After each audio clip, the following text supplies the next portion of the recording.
right. Well, good morning and welcome to the React Learning Series. My name is Vanessa Brewer. I am the Regional Interagency Council Program Administrator, and my co-host is Lee Taylor. Lee is the State Interagency Council Program Administrator, and we work at the Department for Behavioral Health, Developmental, and Intellectual Disabilities.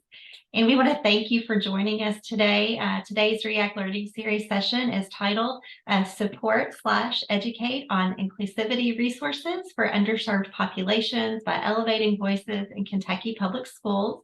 This session was highly requested by our System of Care partners for inclusion in the 2023 React Learning Series. This session is going to be panel style and includes panelists from the Family Resource Youth Services Centers. It also includes panelists from the Kentucky Department of Education Commissioners Student Advisory Council, from Kentucky Special Parent Involvement Network, also known as Kentucky SPIN, from Kentucky Refugee Ministries, and the Kentucky School for the Deaf. So our session facilitator today is Rhonda Logston. Rhonda is the Executive Director of Kentucky SPIN. And before I turn it over to Rhonda, I just wanted to go over a few housekeeping items. So if you haven't already, please mute your mics. We have time carved out at the end for questions and answers. And at that time, you are free to raise your hand and or use the chat box for questions or comments. And Lee and I are going to be monitoring that. Also, this workshop will be recorded and posted on the REACT's YouTube channel, and we're going to put that link in the chat box a little bit later on. We have a session evaluation that we would like you to complete, and we will put that link in the chat box as well the closer we get to the end of the session. And as always, if you need a certificate of attendance, they are available upon request. You can email me if you'd like to have one, and I'll put my email in the chat box as well. So without further ado, I'm going to go ahead and turn it over to Rhonda and our panelists. Thank you so much, Vanessa. It gets dangerous when she hands it over to me, so I'll just warn you all ahead of time. So we are so grateful that you all are here with us. I am with Kentucky SPIN, and we all are individuals with disabilities and or parents or immediate family members of persons with disabilities. I'll kind of tell you a little bit about myself, and then we'll kind of go around and the panelists will introduce themselves. First and foremost, I'm a sister. 3 of my siblings have disabilities from the seen to the unseen and are smarter than I could wish to be. I also foster adopted the greatest gift of my life, and he's 18 and mama's having the big one. So, but also I am just, I always joke, a little OCD. Really, I'm OCD to the max, but there are many strengths that also come with that in the work that we do. One of the things that I'm so very thrilled, and as Vanessa had shared, the importance and everyone requesting this, because this is something that we have been working on, all of us, for many years, and that others are seeing the importance and the inequalities that may exist for different groups, and how we can come together in a partnership to work to resolve that. We can do great things, even if you may not have personally experienced it. It's going to take every one of us working together to make a change. So we ensure access and equality for all. And when we are looking, one of the things we're also, when we do our introductions, going to kind of share with you some of the, for the group that we represent, some of the inequalities and discrimination and unfairness within education that we see related to the group that we represent. I'll go ahead and kind of share for persons with disabilities. Many times what we see is people have an assumption, and I'll get asked many times also is, well, if you have a seen disability or if you have an invisible disability, is one easier, or is one more challenging than the other? They both have their own unique experiences, and one is not easier than the other. Our journeys may be very different, but overarching what we see in the inequality is that people make assumptions on our capabilities. where you might not do that for anyone else. When disability is involved, you automatically are rating our worth compared to others. And that everything kind of boils down to that. You know, we don't want you to have to experience it personally to understand it and see the importance. Most people, I will tell you, are not doing it intentionally. They are not purposely trying to do that, but really stopping yourself and realizing you're making assumptions and asserting power over someone with a disability because you've already decided what they're going to be able to do, which is, you know, when you boil it down to that, that's what we've got to address altogether. So we're going to go ahead and go around to our wonderful panelists and have them tell us who they are and share with us some of the inequalities and discrimination that they see in the group that they represent. So Joseph, I'm going to go ahead and start with you if you don't mind. Greetings, everybody. So glad to be here with you. I'm new to Louisville. I've come from Philadelphia, and I work with Kentucky Refugee Ministries, and we are resettling refugees the world over. I am the co-sponsorship and volunteer engagement manager, and that simply means that I go around around the community and find groups of people who would like to co-sponsor a refugee family. And for 4 months, that group comes alongside the refugees, responding to kind of daily needs. Our agency takes care of all the government needs, funding, use of government funding and services. So that's my job in short. I'm community engagement. Just quickly, I was asked to share a little bit about what inequality and discrimination, unfairness within it, what it looks like within education for refugees. One challenge is that there's interaction isolation oftentimes just because of language barrier. Language barrier can be a fearful thing on both sides, for the refugee and for those mingling on state with refugees. So there's the kind of natural isolation that comes out of language barrier. Something very obvious, but no less true, are cultural differences. And at worst, they can be divisive. And at best, they can foster a welcoming curiosity. And again, in both directions, refugee to American citizen to refugee. But cultural differences can be different and can be difficult and requires work, but healthy and rich work. Refugees have limited funds and resources. They don't come here with much money. They don't come here with much possessions. So sometimes there can be something of an obvious unfortunately, an economic wedge that becomes also a stigma. And finally, many refugee children come with limited education. So they might be an older student who has to be in a younger grade. And so there's a difficulty there, again, in both directions. Ageism becomes something they encounter at a younger age than lots of us. That's my introductory statements. I won't belabor that. We'll get to more later. Thank you so much, Rhonda. Thank you. And you speak so eloquently. I'm like, Lord, if I could only be just like that. And Deborah, let's go ahead and if you'll introduce yourself. All right.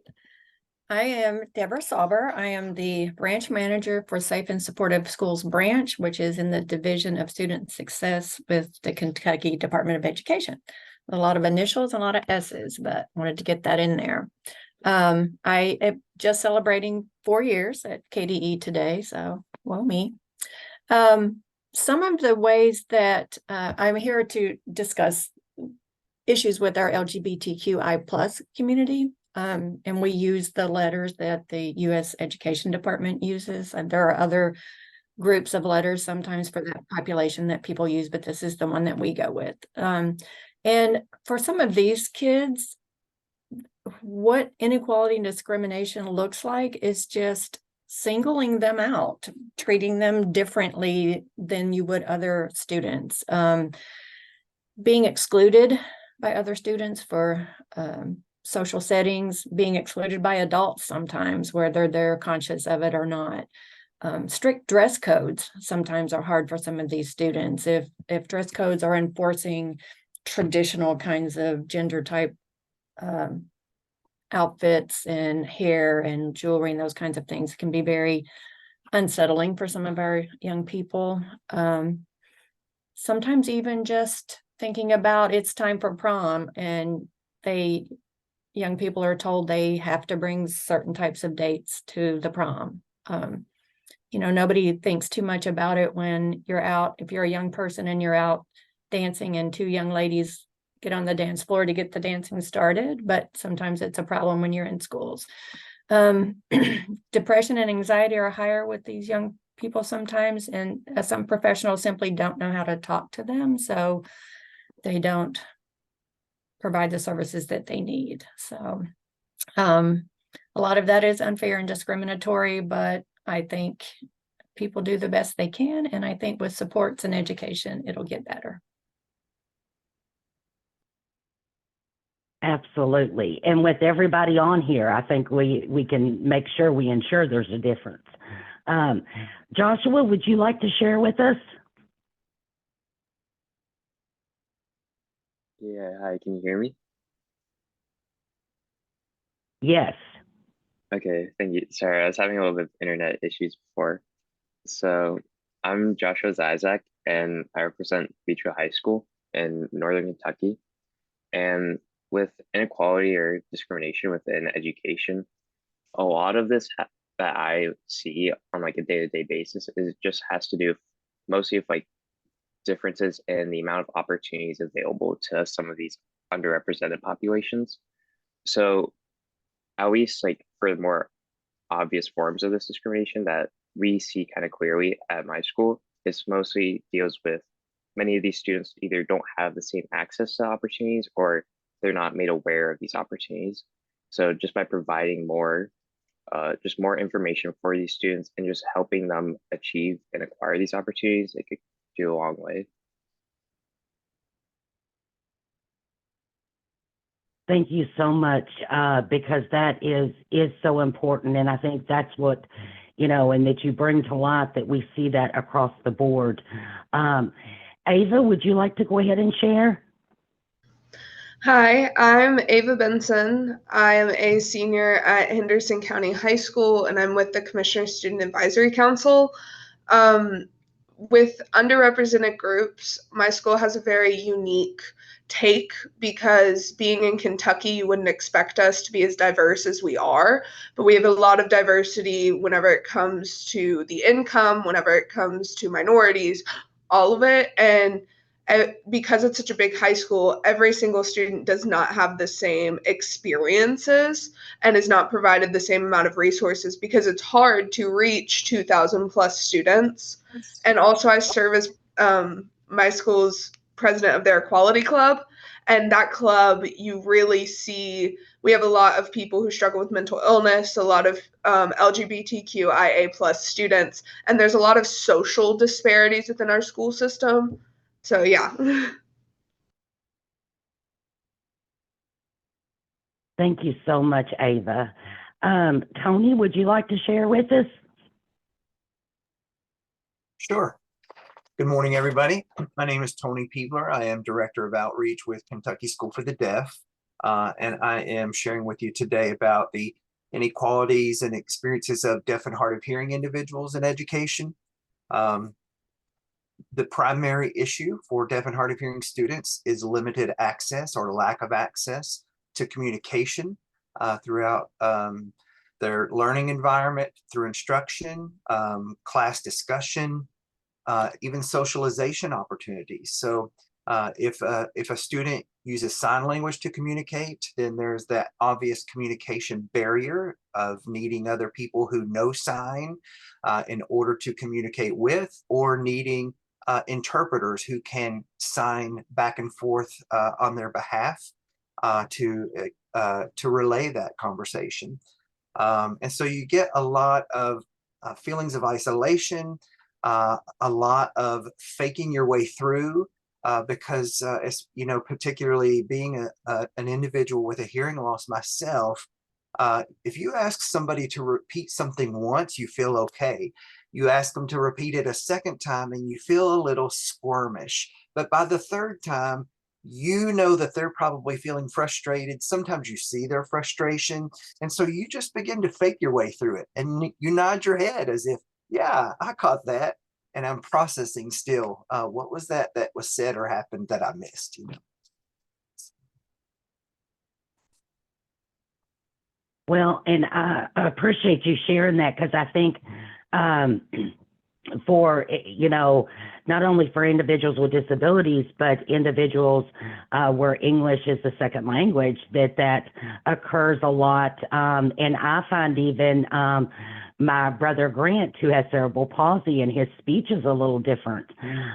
It's not that he's not capable to understand, but you're not getting the message. And when we keep nodding our head, regardless of who it is, we're not getting true communication and valuing their input and their needs. So I think that's huge. And I appreciate you bringing that up.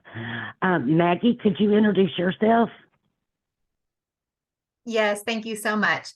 My name is Maggie Myers, and I am a regional program manager with the Division of Family Resource and Youth Service Centers within the Cabinet for Health and Family Services.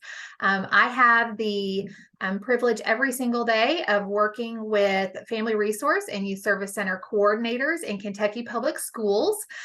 These coordinators serve as advocates for all students who are facing non-academic barriers to success in the classroom, with a specific emphasis on identifying underserved populations or gaps in services.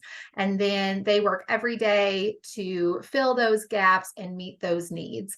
In terms of, you know, what inequality or discrimination or unfairness looks like in education, I think that coordinators have a very unique perspective in that they don't feel like they represent any one unique characteristic or unique trait that is a part of Kentucky student life in public schools, but they get the honor of working with all students and learning about what makes them unique, what makes them different, their unique strengths, as well as the potential for some unique needs. But I'm honored to be here with you all today. Thank you. Thank you. And we absolutely love our Friskies. You are such a wonderful, like, if we can copy you all in every part of our lives, it would be amazing. You help our children, youth, our families, and educators too. We wouldn't be able to do what we do if it weren't for you all, and the love and the passion that you put behind it as well. So I'm going to, I saved the best for last. Sophia. Hi. I go by Seth, by the way, but I represent the Student Advisory Council. I'm part of both the Jewish community and the LGBTQIA plus community.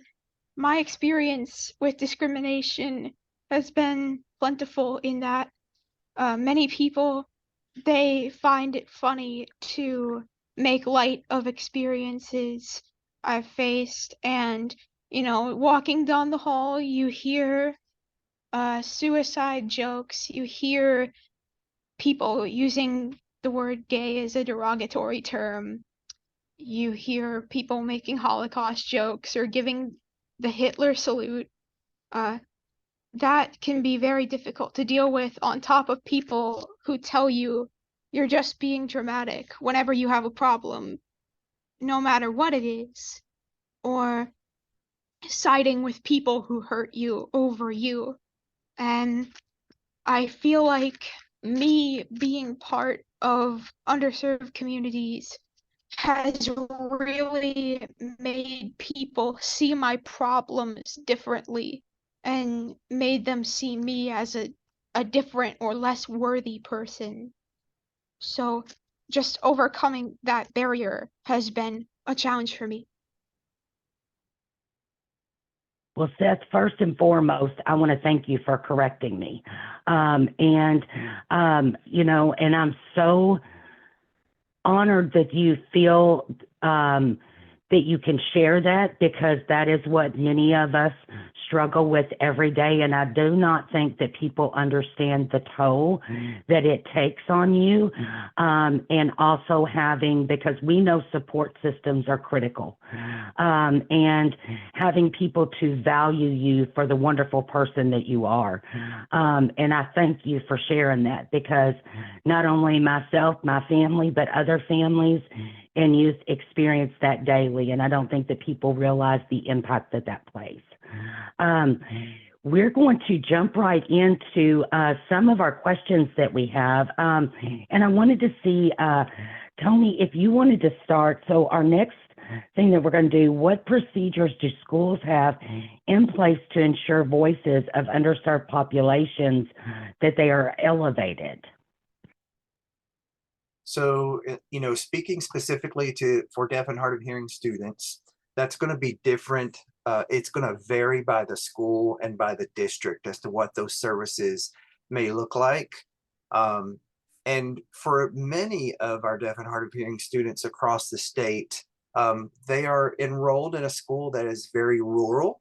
And so they may be the only individual in their school, sometimes in their community, their county, that is deaf or has a hearing loss.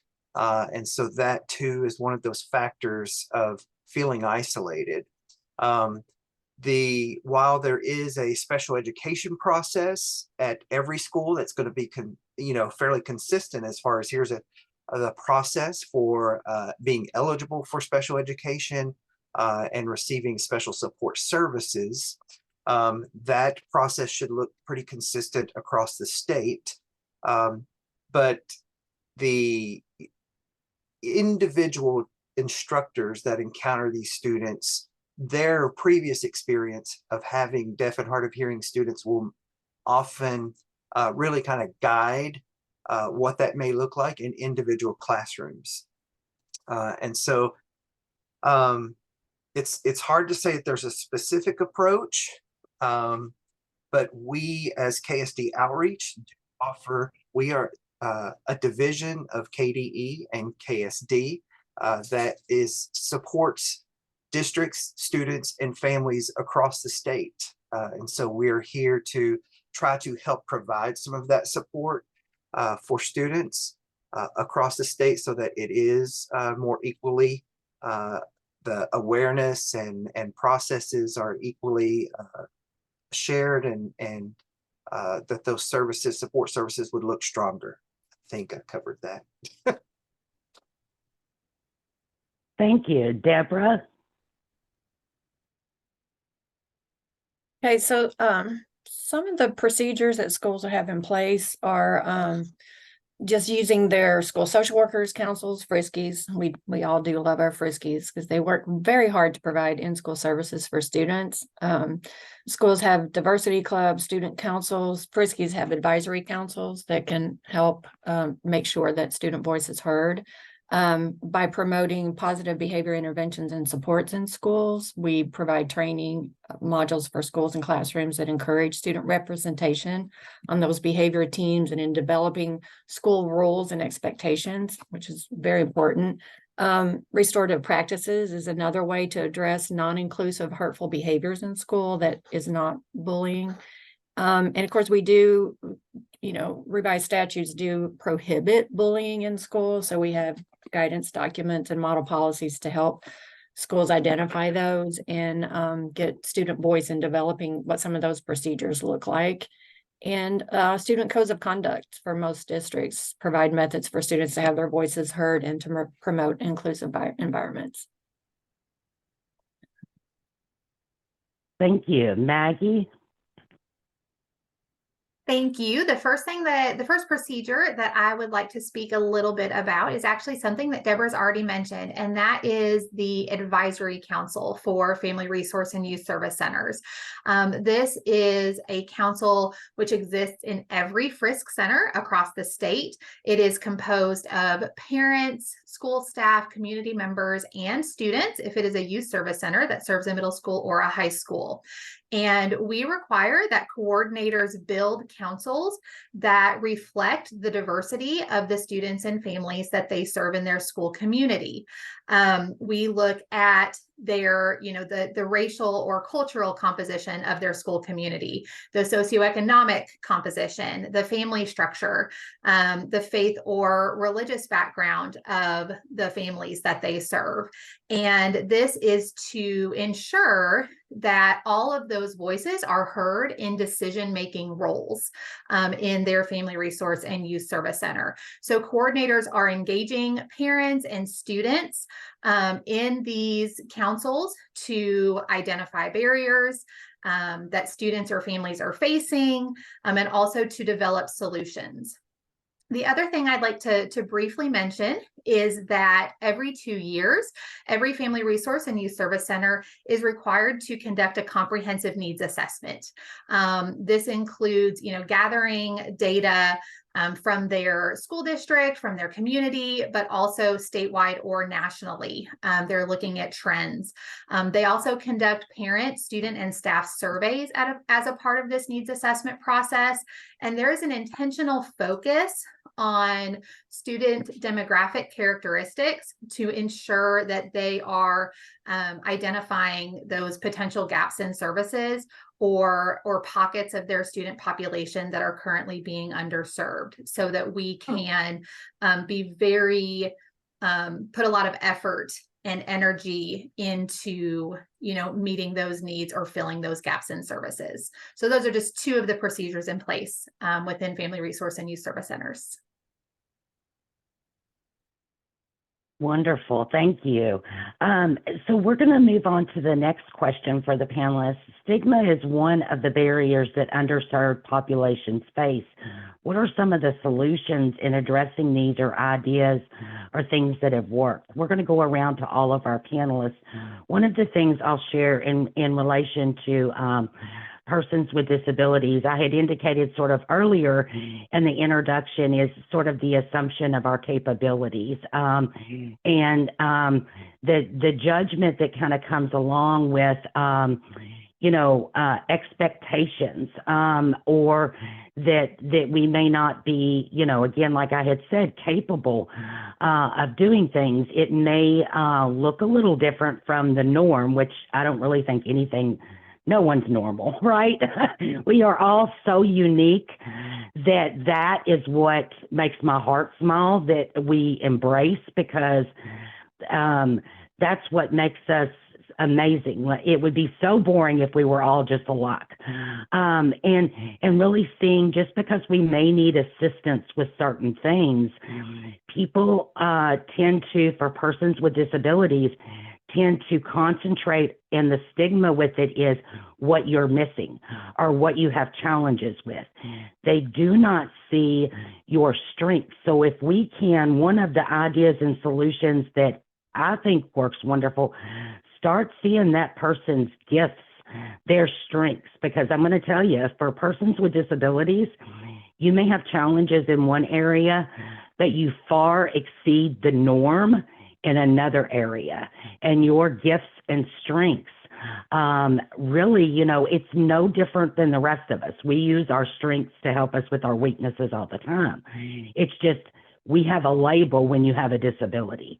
And so breaking down that stigma that is going to decide your future, I think really helps us to work from, all right, let's start with your strengths. And that's how we're going to help, and we are going to create that equality and, again, have those opportunities so that we are valued at the same level as others. Joseph, would you like to share with us? Certainly. Thank you, Rhonda. A few things come to mind, I think. One is the good old-fashioned way of leading by example, I think, which requires some bravery, and which I lack, by the way, and I'm well aware of that. So it's a muscle I have to exercise very mindfully every day. But lead by example. With respect to refugees, I think, again, especially through welcoming curiosity interpersonally, getting to know the person and their culture and helping them to get to know you and your culture. And also through curriculum. There's so much of our historical, our country's history. We all came from other countries. So there is a real commonality that I think we can stress. At the same time, I think it's important to treat refugees as a member of this culture, and this meaning on American soil now, and folding them into endeavors that you would ask any other American citizen to fold into. There's to treat a refugee as totally other is not to fold them in. To welcome them is to recognize them alongside U.S. citizens. And most of them, by the way, are excited to be in America. So embrace non-conspicuous interaction, I think, not singling out, but gathering them into the whole. It's really, there are 3 refugee agencies in Louisville, refugee resettlement agencies in Louisville. Kentucky Refugee Ministries, that I am from, the International Rescue Committee, Einstein, that was Einstein's brainchild in the 1932, and Catholic Charities. These are agencies that all have websites and resources that you can tap. They can be a sounding board for very particular challenges you face. They can help the family, a child on the agency side. They can help them to understand how better to navigate a brand new school and cultural situation. KRM, Kentucky Refugee Ministries, has a dedicated family and youth services department. So they're specialists that are already working in concert with JCPS, for example, on many levels. So anything that you would like to dialogue with them about would not be foreign to them. And it's their specialty, it's their niche. And I would say, finally, I think a life lesson focus is healthy. Differences among us is, I think, the splendor of humanity.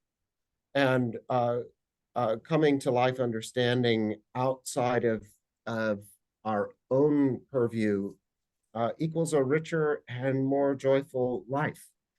And I think to focus sort of on that element, to have that kind of focus in life, refugees aside, differences aside, is just a richer way of going about life. Absolutely. Thank you so much.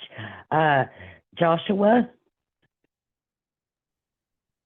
Yeah, so especially at my school, one of the main ways that we found, like through an organization, has been with our Multicultural Alliance. So they've done an amazing job of just helping them to promote the acceptance and support of a diverse group of cultures. So primarily this organization, they try to promote the study of these cultures, and about once a month, they hold a celebration of some sort for a specific group's culture or holiday. But recently, this organization, we've been focusing especially on studying these underrepresented cultures at our school. And in this way, we're trying to help generate a greater sense of inclusivity for these underserved populations. So through this organization study of these various cultures, stigma in regards to these underrepresented cultures and populations has been greatly reduced because students have become more understanding of what these cultures entail, and also they've become more accepting of diverse perspectives. Thank you so much. And I love the approach of the celebrating one another as such a positive. We see things approached so much in a negative way. I love that. Tony?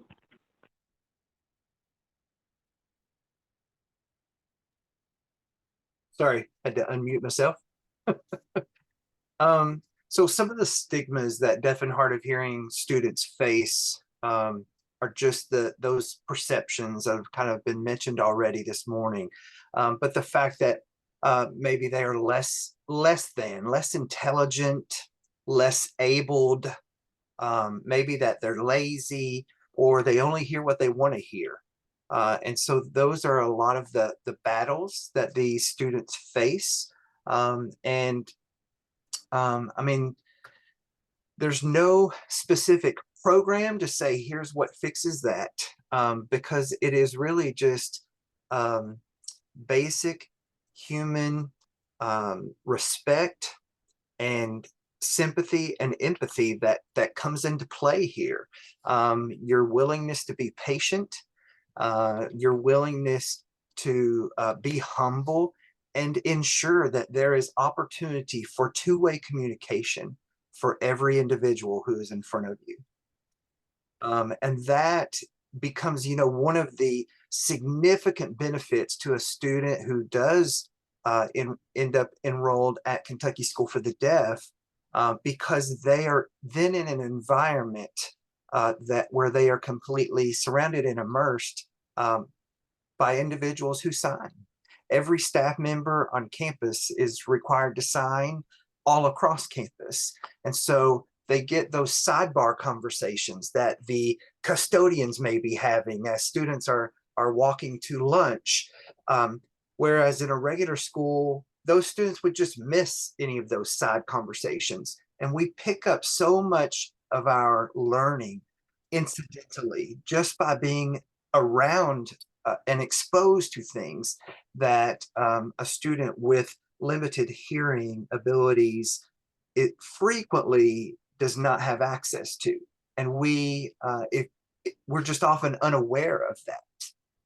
And so when, you may have a high school student who comes up and doesn't know a specific word for something because they've not been, it's not been specifically taught to them. They've not been intentionally or one-on-one exposed to that vocabulary word.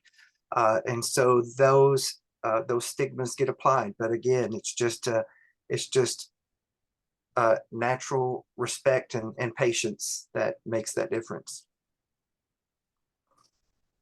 Absolutely. Thank you so much. Ava? Hi.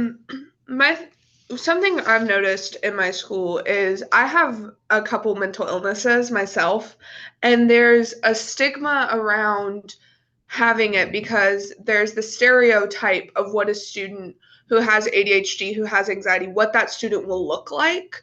And I don't look like those students. And so those resources that those students are provided, getting individualized learning plans and all of those stuff, that was never provided to me. And whenever we would do medication switches or something, I would have teachers going to my mother and being like, why do I need to fill this out? She's perfectly fine in class, whenever I'm not fine in class. And it wasn't until I got to high school that I was able to speak for myself and express to my teachers the struggles that I go through.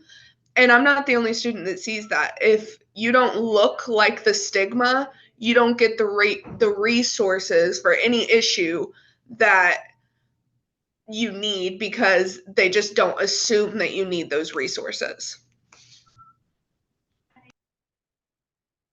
Thank you so much, Ava. Yeah, it goes back to that assumption of what people's idea of what fits into that population and what might be needed, which we know all of us, regardless if it's a disability or another group that you represent, you're first and foremost the individual. And everybody's going to have individualized needs. Seth, would you like to share? Yeah, thank you. As far as stigma goes, I think physical appearance has a big role to play in any demographic. Discrimination is heavy for students who don't look the way people expect them to when they're part of a demographic, or people assume that their demographic is all they are and it's their whole personality. for female students, and when I still identified as female, I faced this myself. Oftentimes, we were told that we were not intelligent enough to do what we wanted to do in science, or to, we were just continuously underestimated. Something that's really helped our school has been a program called Coffee and Conversation in the morning, where students from different demographics come to the library in the morning with different community members and discuss the issues they face. Or the Louisville Youth Project in my city is for LGBTQIA youth to come when they are facing crisis and find a community to be with. Thank you so much. That I think is so important, because the isolation that you feel is overwhelming in every aspect of your life, and creating that opportunity is amazing. Maggie? Thank you. So I think one of the populations that hasn't already been mentioned that faces a lot of stigma is students and families of low income or low socioeconomic status, or students and families living in poverty. I think there's a lot of stigma that these individuals are lazy, or are irresponsible, or are neglectful. And, so often that's not the case at all. It is an assumption. And so some of the things that have been successful in my experience are education of our school staff that are working with these students and families, and having communication and conversation with these parents, and also an emphasis on a strengths-based approach. Really working with students and families to identify the strengths that they are bringing to the table, as the experts in their own experience. So that is just one of the strategies that I have seen be successful to help overcome that stigma.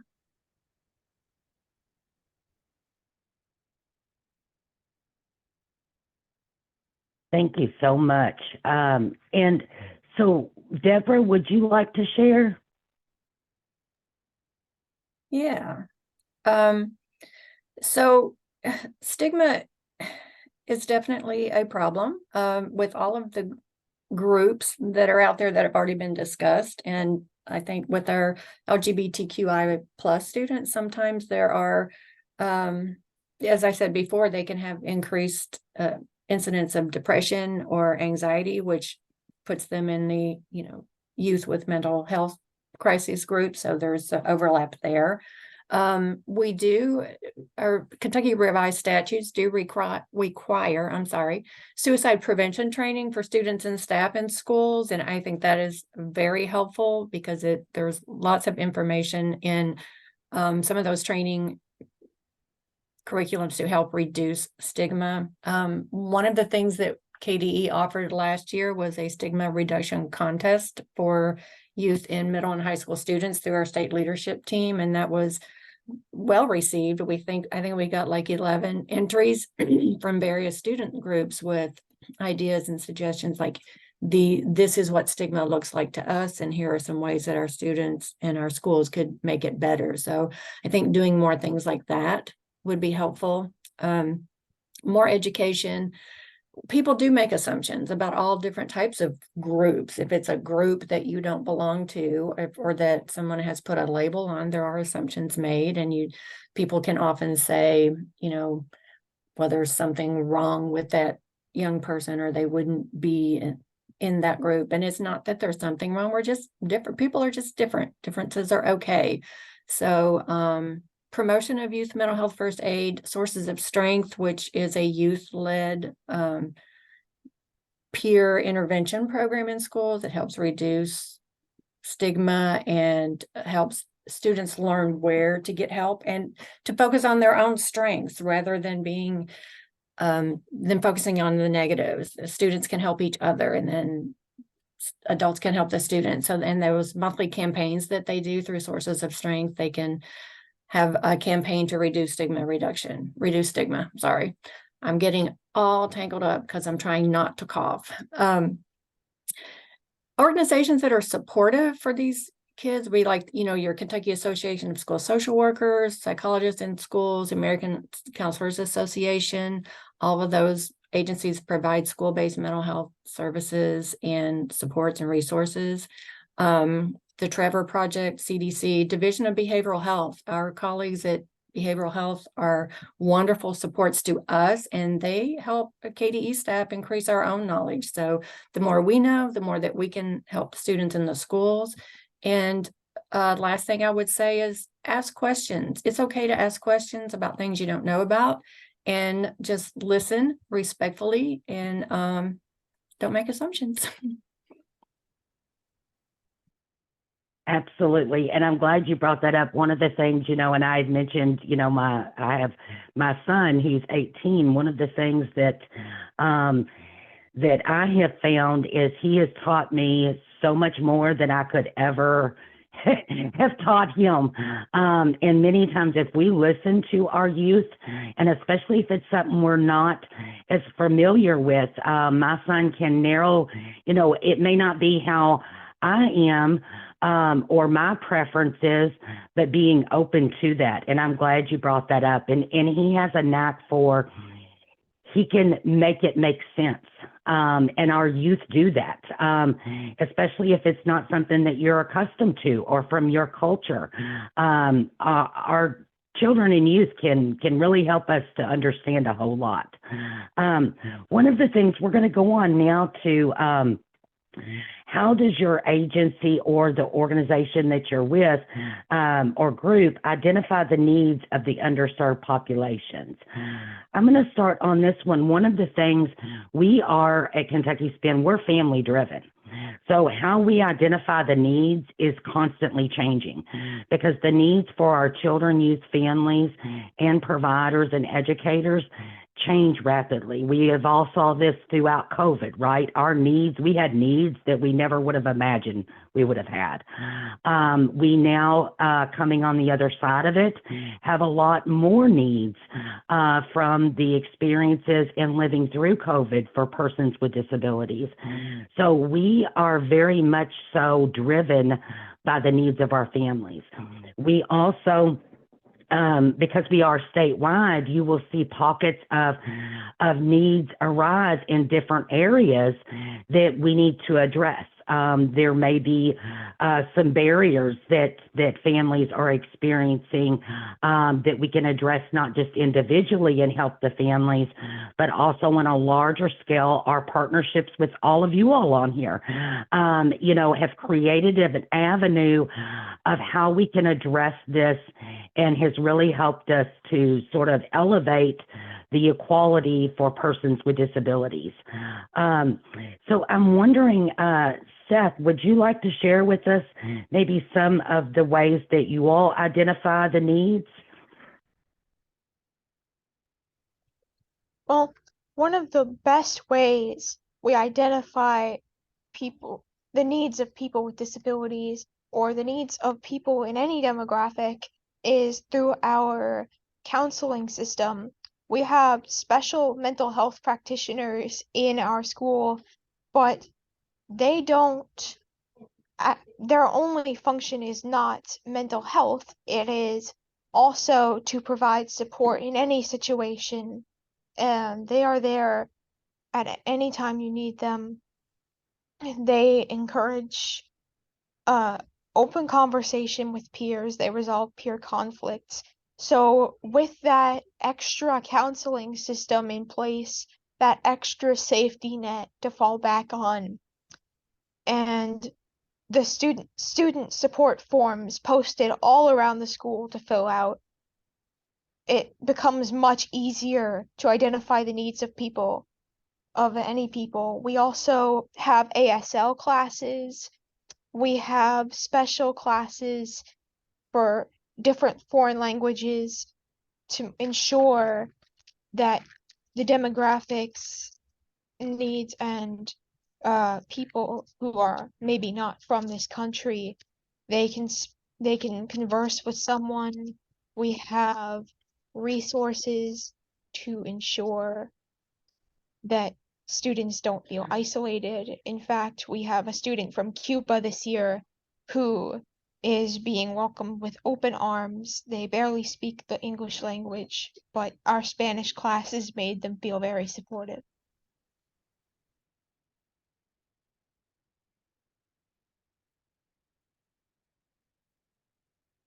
Oh, Rhonda, I think you're muted.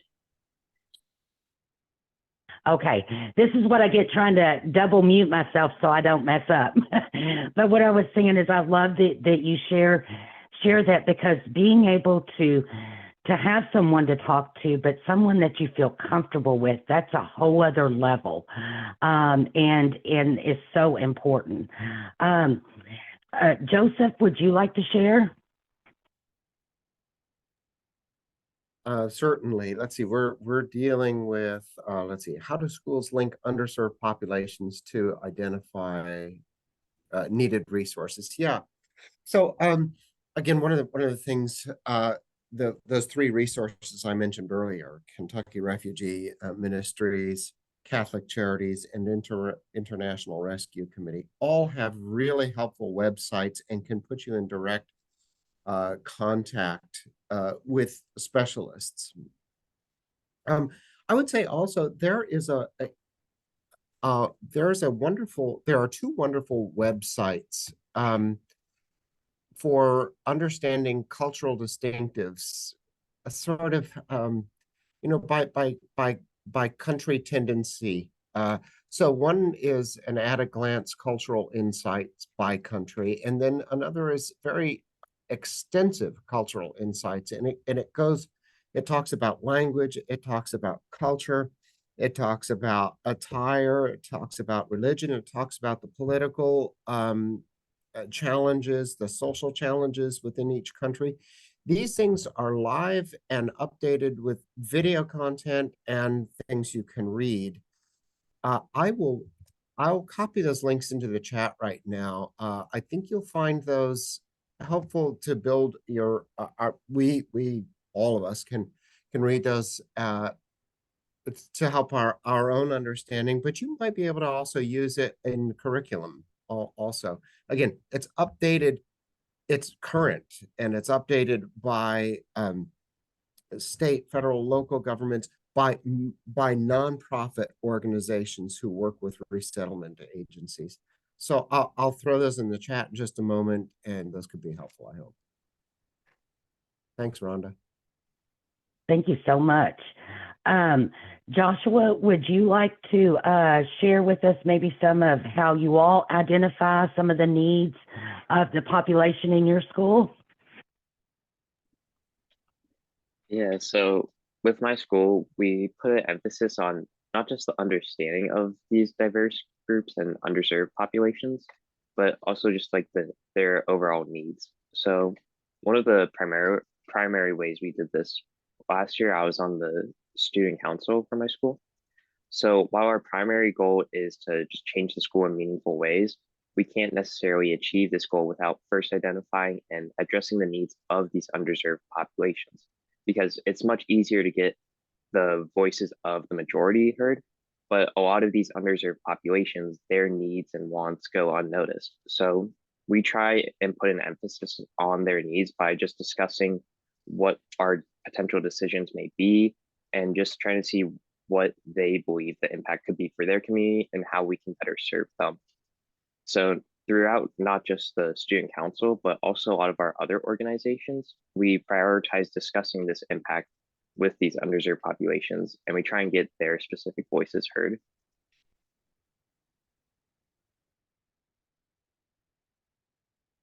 Thank you so much. I love that.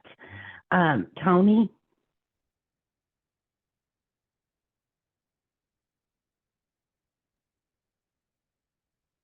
Identifying the needs of deaf and hard of hearing students, I think, is largely done in the schools through observation, observing something that just doesn't seem right. And, a lot of that comes through, building awareness and creating bonds between individuals that will help us to become more aware to easily identify those types of things. As a student might be going through like a special education process or is identified for special education, then there are other processes like assessment tools and surveys and feedback that you may look for the student. There are particular tools that, there are particular areas that teachers of the deaf have been trained to identify as common needs or weaknesses for these students that they would be ready and able to look for. Thank you so much. Ava? Yes, so to be honest, a lot of the things that are being mentioned, I don't see at my school. It's really if you feel underrepresented, if you as a student feel those issues, then then you have to seek out those resources. So my school is very unique. We have 5 assistant principals, 1 for our CTE unit, 3 for blue, red, green unit, and then we have a student services principal. So we do know, hey, if there is a problem or anything that we need, then we know this is student services, we go to this place, but they don't seek out us. Like I think it was Joshua mentioned student council. My student council, we really only focus on homecoming events. And whenever I would try to bring up something about maybe an epilepsy warning for our dances or something like that, it was quickly shot down by the majority. I don't know why, it just was. So at my school, I guess it's unique. I didn't think it was unique. We have to find those resources for ourselves. They're not immediately given to us. Well, and I'm grateful that you shared that, because we do see that on a large scale across the state. That it is not that those things are readily being done or available. And it's just as important for us to share with one another maybe where we see those gaps so that we can help to address those. So that's not the case that everyone is experiencing. Deborah, would you like to share?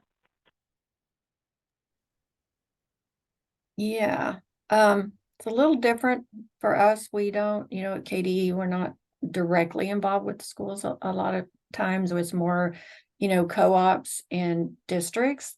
So we use a lot of the data that the schools provide us through the school report cards, the discipline data. That's a way that we find disproportionate trends for certain populations. And then looking really closely at the YRBS, the KIP, and the Kentucky Impact, or the Working Conditions surveys. And then just when we go into schools to provide trainings on different types of topics, asking, listening, and taking notes and trying to make things better as we go back.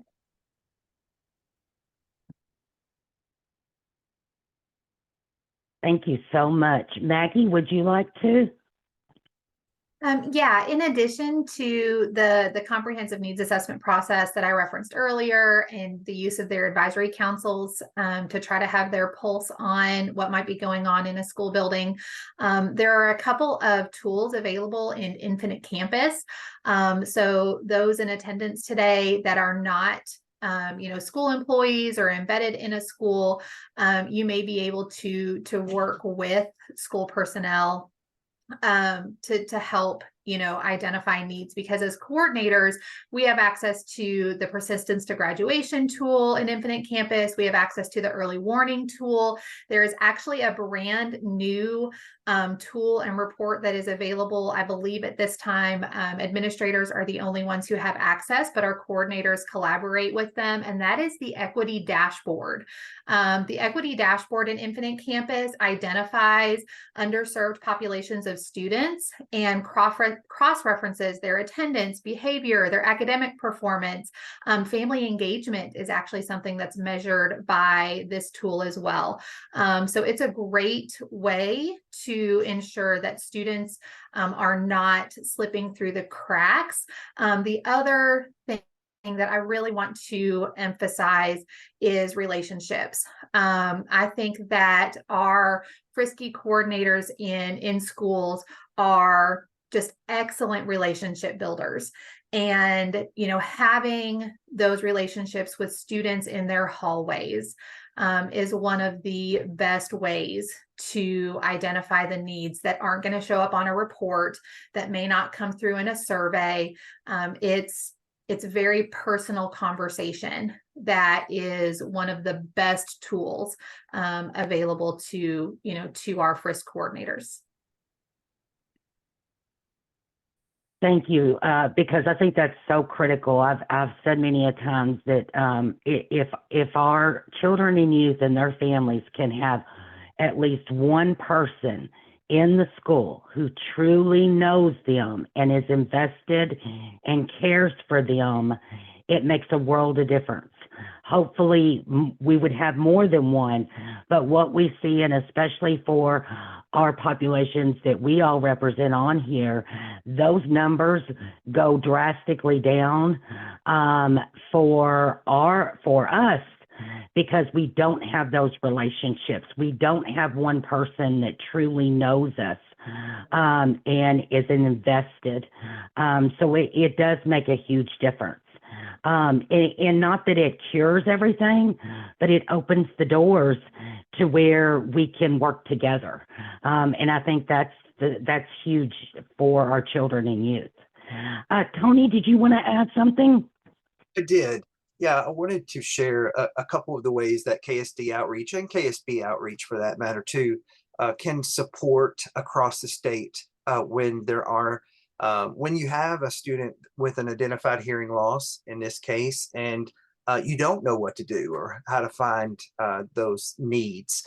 KSD outreach is there to provide that kind of support. One of the most valuable things that I believe we do for districts is to go in and conduct a functional listening evaluation. And what that does is it tells what an individual student, how their hearing loss impacts them in that educational setting. And that can change from year to year as they change from building to building, or different classrooms and different instructors, different volume levels, different environmental impacts on the room that they're in. And if you just don't know what you don't know. And so if you need our help, wave a red flag, we'll come running and help you take a look at how do you determine what those needs are. And then give you some supports on how to address those. And another thing that we provide also is regional cadre meetings, where we bring teachers of the deaf and professionals who are working with deaf, hard of hearing students together. It's at least quarterly, sometimes more frequently, depending on what the needs of the region are. And that gives you the opportunity to collaborate with other people working with similar students, experiencing similar needs, to bounce ideas off of other professionals, and to have added support.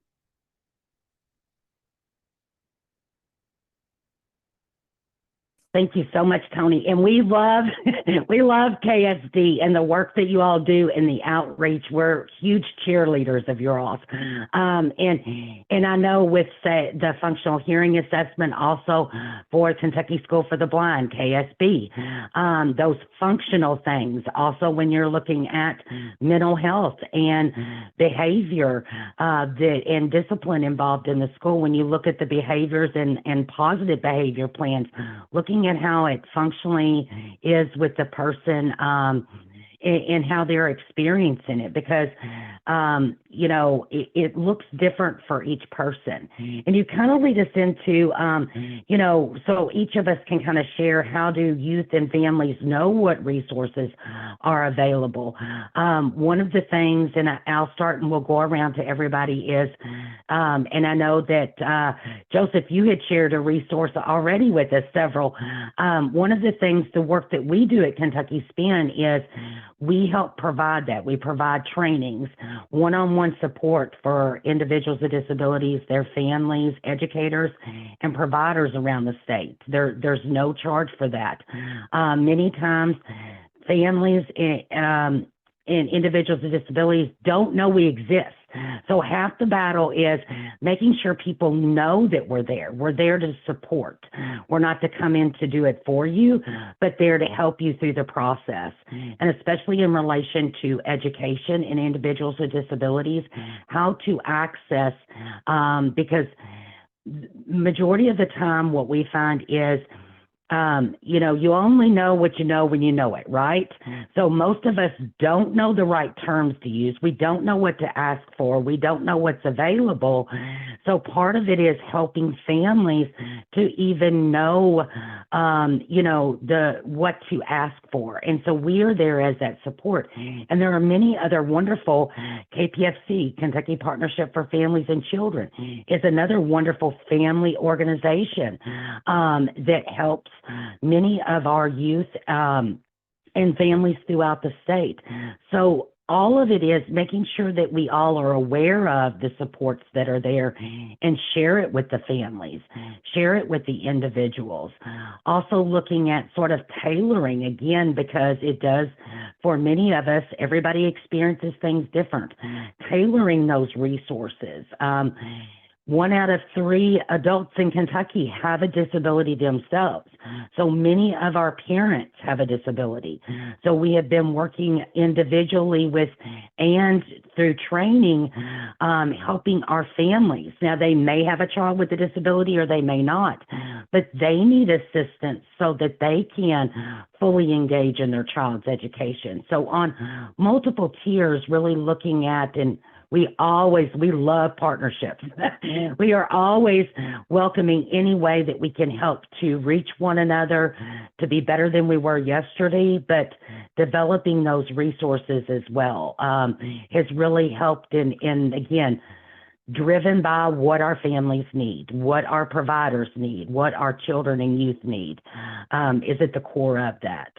Joseph, I know you had shared some resources a little bit ago, but how do you all help youth and families know what resources are available? Sure. So we have a number of divisions at KRM. Every family that comes to Kentucky Refugee Ministries has a caseworker assigned to them. So that caseworker is helping to avail them not only to the very basic resources of financial help and government services, but also just helping them in concert with volunteers, by the way, I should say. We have many volunteers that we depend on at KRM, helping them understand the bus system, how to get around, how to manage the thermostat in their household, things like this. We also have medical caseworkers who are helping them, and they are specialists unto themselves, helping our refugees navigate the medical world. The system here is so different from what they've come from. Actually, they may not have even had a system to work with. We have family and youth services department that offers field trips to kids, that offers some curriculum aid, that offers mentorship and tutoring.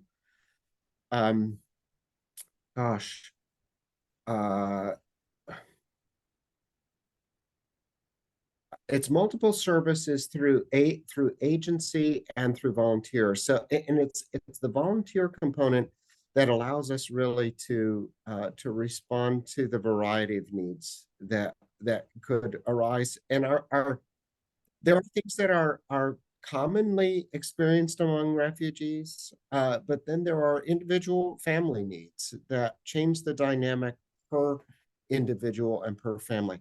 So we try to position ourselves as an agency that can respond to that kind of dynamism.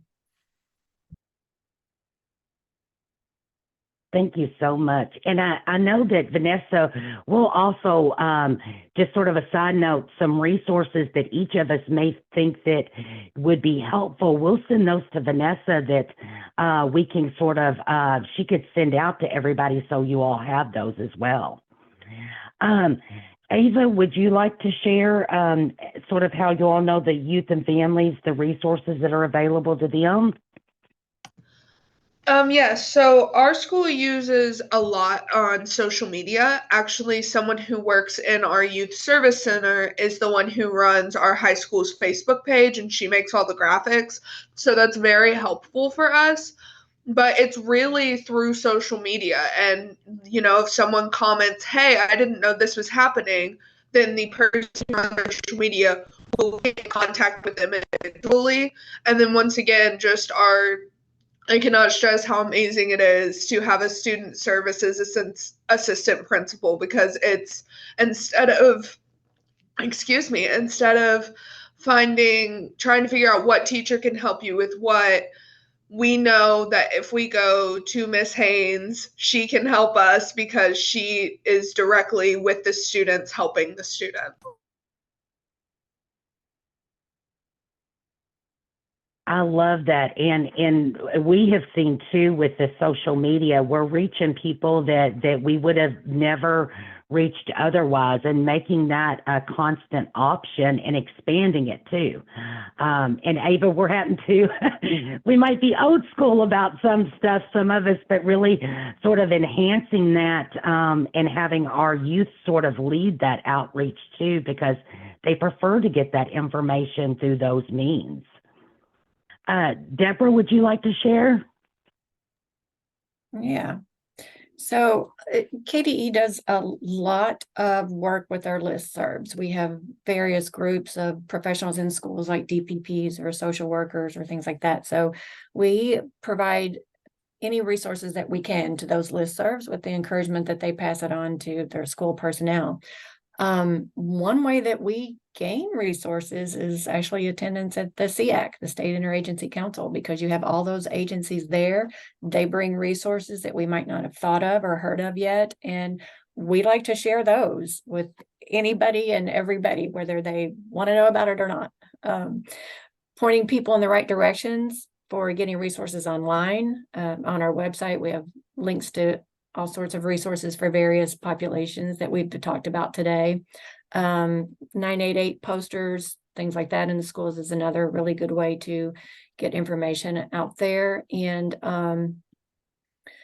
just encouraging things like, parent nights and SBDMs and PTAs, and seeing if there's a way that sometimes, we have representatives from KDE that will go to some of those activities to share resources. So.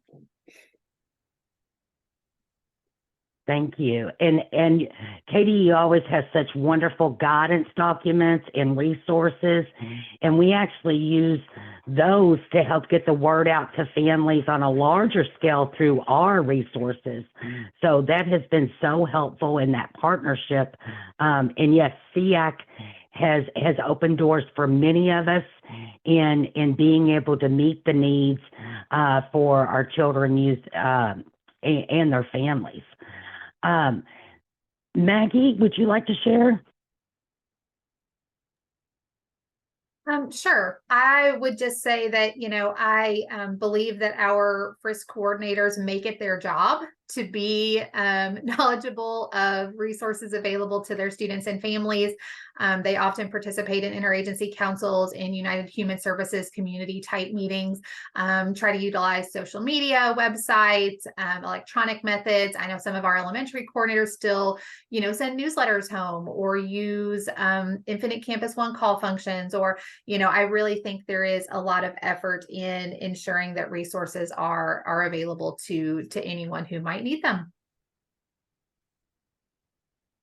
Thank you. Yes, and just as like our SEAC, our REACs, I mean, amazing local resources and boots on the ground where we can get help immediately to our families and youth. It's just words can't describe that partnership and help. Let's see, Joshua, would you like to kind of share how families and youth know about resources that are available? Yeah, sure. So for the most part, youth and families are made aware of these resources through their school or through other friends. but not as many people actually have either the resources or the ability to find these resources. So one of the main ways we try and make sure people know about these resources is through daily announcements in the morning. And while most of these announcements deal with things like sports updates, there are also announcements about potential opportunities within our school that could prove beneficial and just other resources that could prove useful. So we also use our school's SBDM and student council to come up with ways to not just spread the word about certain resources or opportunities, but also on ways we can make these resources more accessible. And one of the other key ways we try and make these resources available is with our school's counselors. So about once or twice a month, they usually hold a specific meeting with a specific topic in mind, and they try and provide all these various resources to these different communities and try and make sure that everybody knows what's available to them. Thank you. And Joshua, I love how you point out it's not just sports on the announcements, because for many of us, one even just down to your basics of how do you include everybody.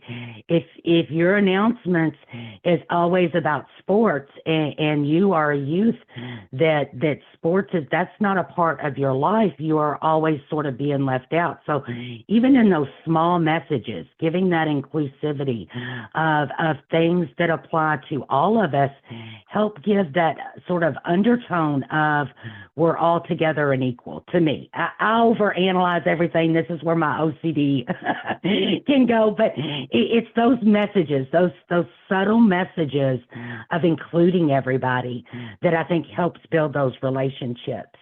Seth, would you like to share with us? Yes, my school, I think, really similar to what everyone else said, we emphasize communication. Our main goal is to make sure everyone has the resources they need. One of the ways we do that is through newsletters. The teachers often have personal communication with the parents. They email, they give personalized messages. They ensure that the announcements are inclusive. We have an SBDM council. We have several diversity-centered clubs, and our counselors, they post the student support form all over the walls of our school.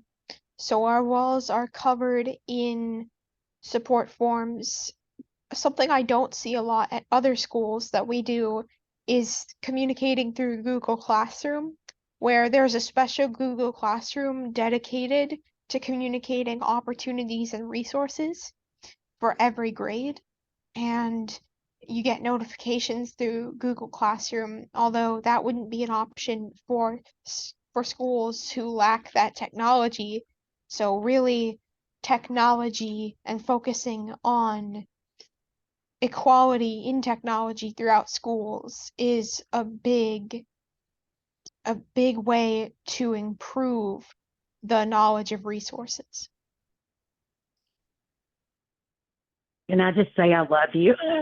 That is one of the things that I think is so huge, is there's so many resources, but it's not accessible, right? It's not accessible to everybody, not just if it's a disability, if you are from a different culture that may not have had access, or it may be different from what you had experienced.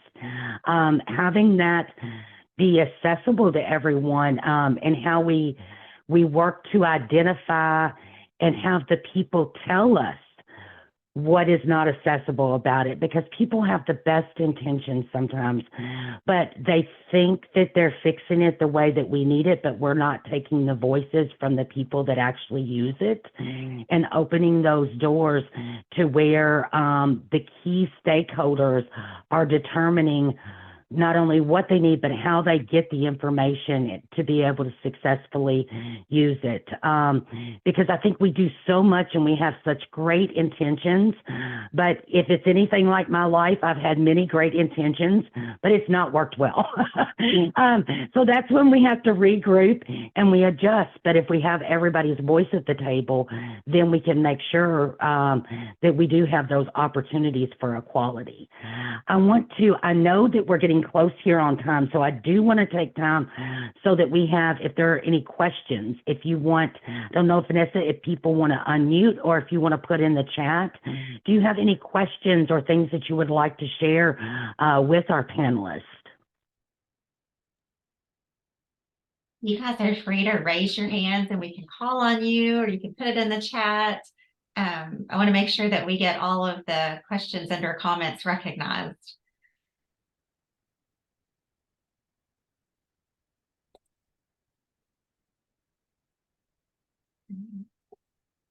Well, while people are thinking about what their questions might be, if our panelists and Rhonda, you too, if you guys want to send me any resources that you all talked about today, I know some of them are in chat, but I don't want to miss any of them.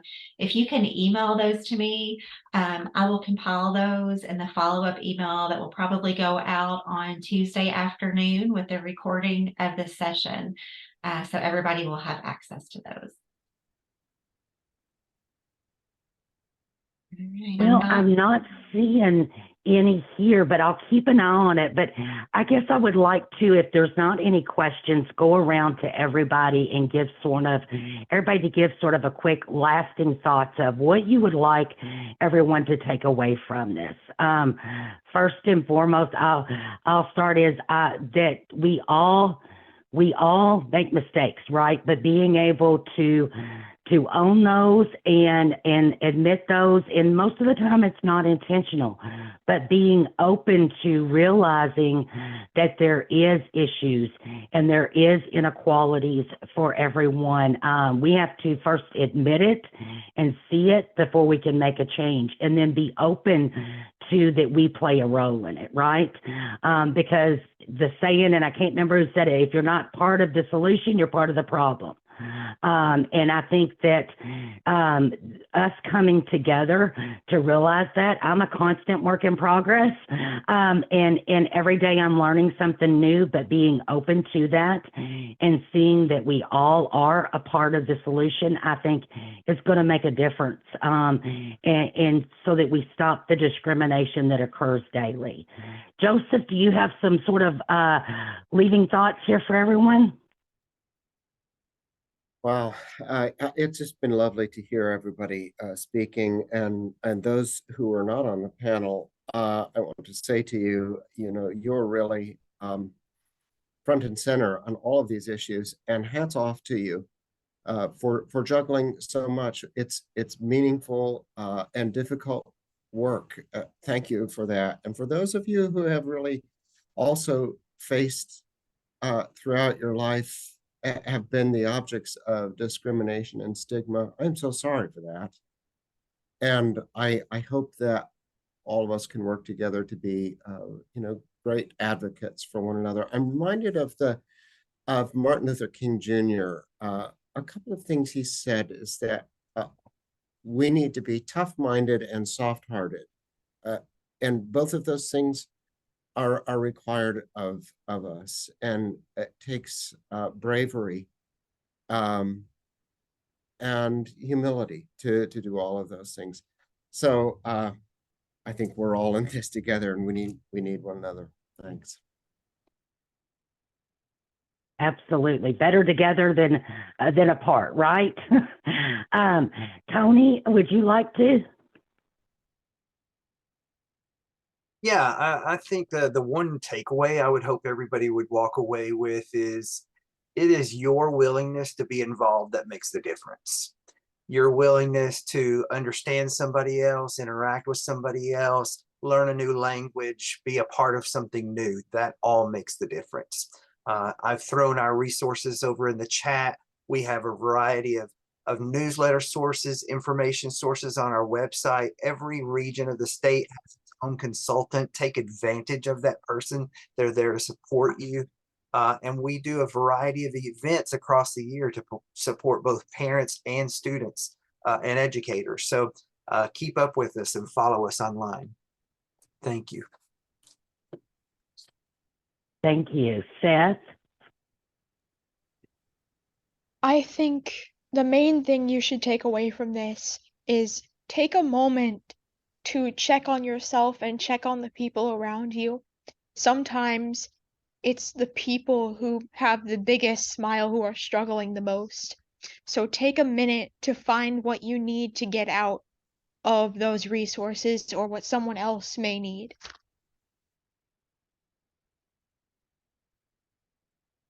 You are wise beyond your years, let me just tell you.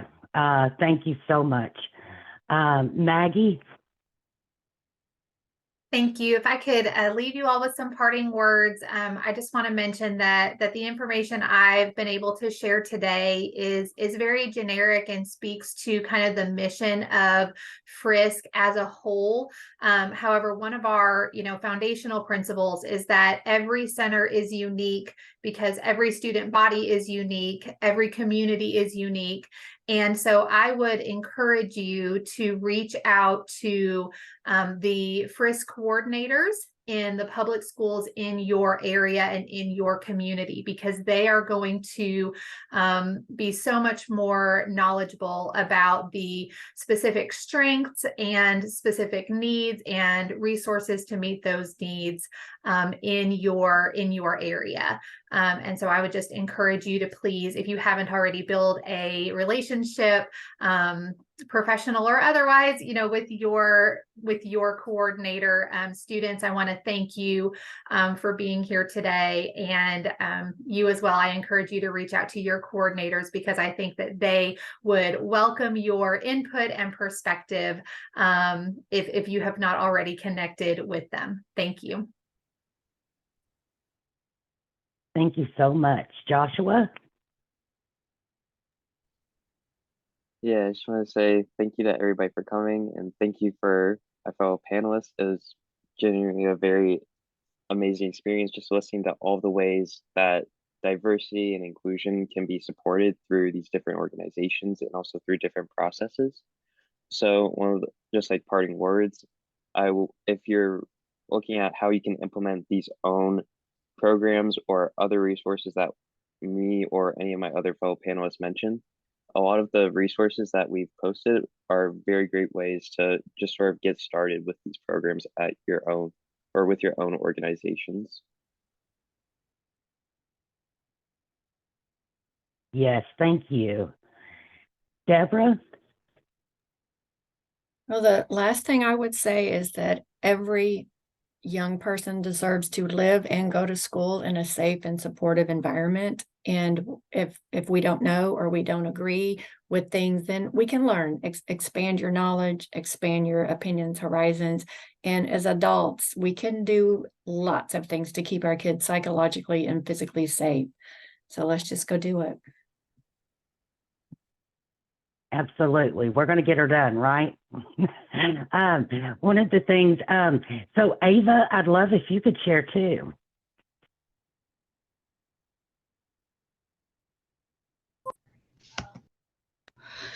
Yes. Oh my gosh.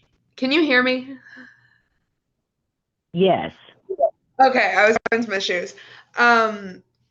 Yes, I think that first I want to thank you for allowing me to be a panelist on this. It's been very encouraging to know that there are organizations out there trying their best to like help students and help get the resources that they need. But I think it's important that every student gets every resource, not just the ones that teachers think, oh, this student's a problem child, he might need this and this. Oh, this student, she's an all-A student, she might need this and this.